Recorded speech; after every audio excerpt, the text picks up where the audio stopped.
Greetings, it is I, Tentus Narvan Dracovin, Lord and Emperor of the Dracovin Empire, and welcome. It is time to continue our discussion on Werewolf the Apocalypse within the world of darkness. We are talking about storytelling in Werewolf.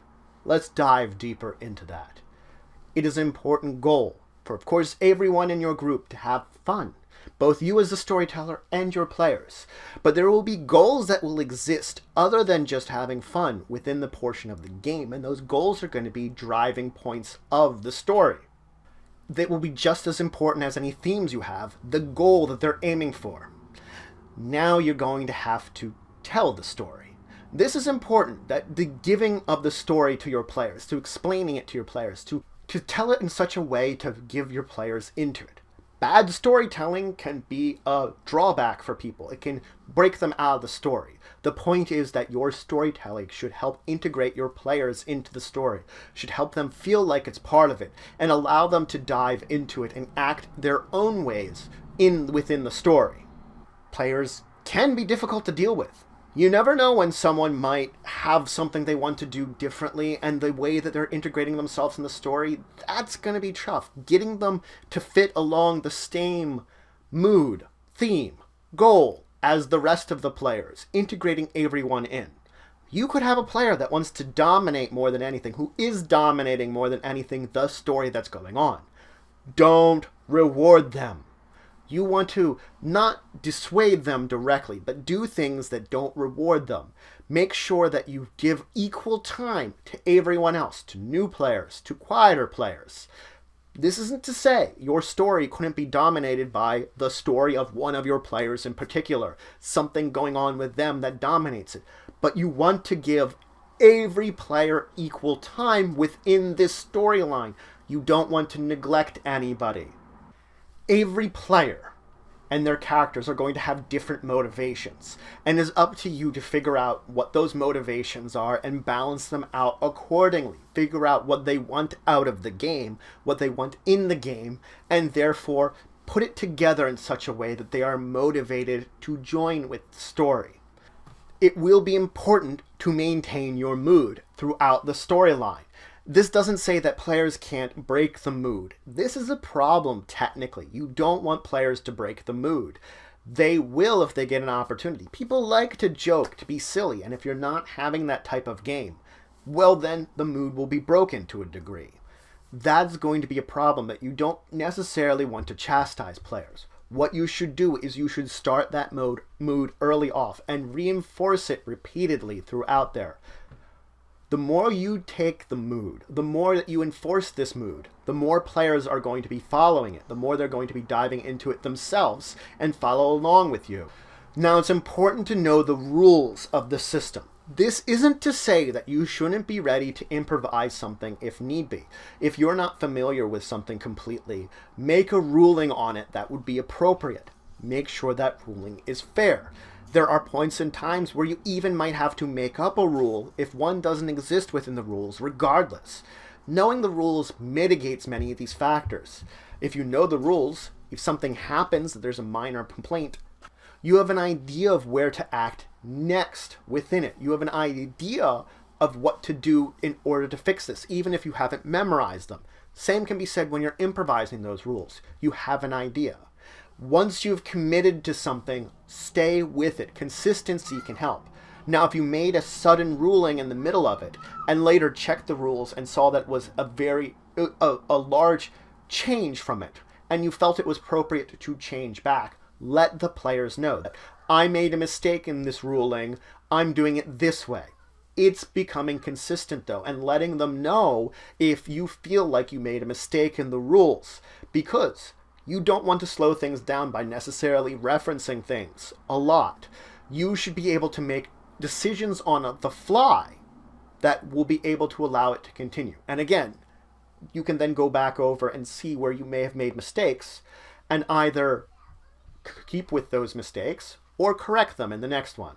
Minor indiscretions can easily be forgiven. It's just that you want the tone of your decisions, the core of it, to stay the same. That's the consistency you seek. Let's talk about Chronicles. Chronicles are a series of stories. Think of it this way. Each story you tell for your Garu, for your players, is going to be a chapter in a book, and the Chronicle itself will be a novel. These stories combined to give the entire essence of what goes on in your players over the course of their career as these characters. This isn't to say you couldn't take a story in any order. Think of it. Chapters go in a specific order. So, of course, there is a natural order to the very stories you're going to be telling. It has to have a logical progression that makes sense. Your characters over the course of this chronicle should feel like they're having an influence on their world, because it's more than just a single story. It has a larger scope to it. Then the various things they're going to do over the course of this scope should have a large effect. It is a big picture. It's a large effect. It's diving characters into a deeper world when you're using a chronicle. Now, the book gives a number of suggestions for both stories or chronicles that you can use to base them after. Each of these suggestions basically gives you the concept that you can either use for a small individual story, or you can make it overhaul, that be the large chronicle at hand, that be the overall plot of the chronicle, that the various interconnected stories are going around this idealism, and that you might build stories, a lot of different stories, based upon each of these. Granted, as I said, you could make each of these suggestions just for a single story, but you have to make sure to connect them together still, that there should be something that weaves these stories together, some theme or something that keeps them in line. You can, of course, create any that you desire different than these. These are only suggestions. Let's talk about story elements, because no story element should be ever more important than the characters. Characters are top of the list. This doesn't say that there aren't important story elements that are going to exist. There are plenty of minor ones which are just there. There are the important ones which drive the story. Things like major villains, which may reoccur. You may face them throughout it, getting more and more powerful. But having minor characters, minor places that are to a degree fleshed out, that fit within the world, that feel like they're natural in the world, having their own motivations, and feel like they're alive, are important to driving the story. You could visit a bus station, and the guy that's behind the counter, if he feels like he's a real person, then it draws your characters in more. He's not going to be important. Your characters may never see him again.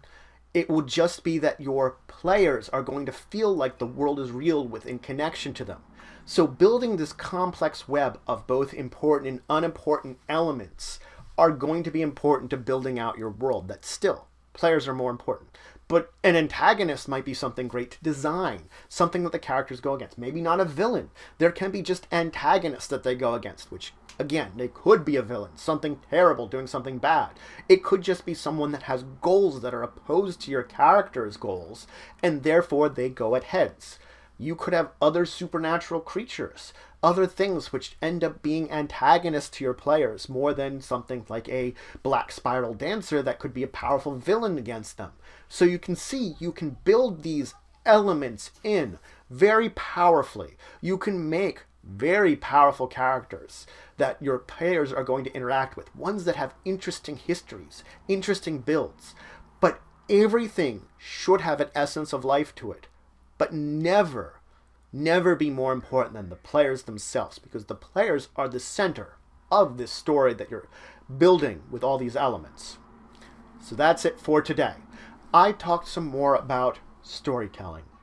I talked about keeping with the mood, keeping with the goals, and integrating your characters into the storyline, integrating the players into the game appropriately. I then moved into talking about Chronicles. Chronicles being the combination of all the stories you're going to tell over the course of this pack's career, your pack of Garu. I did also, of course, mention story elements. Using them appropriately, never greater than your players, but it can still be alive, even the most minor ones, or powerful for those villains and antagonists that your players are going to want to encounter just to see what happens next. In the next episode, I'm going to talk about advanced storytelling and advanced chronicles. Very important elements. We've gone over these basics. Now you know the very basics of it. Let's make you a better storyteller, a better former of these chronicles. So if you have any questions, comments, anything you want to say, anything you think I left out, please leave in the comments below. Please like, share, and subscribe at Tristan for the channel, The Empire, the work I do. If you want to show some extra support, you could always check out my Patreon, link in the description below. But regardless, until the next time, I bid you farewell.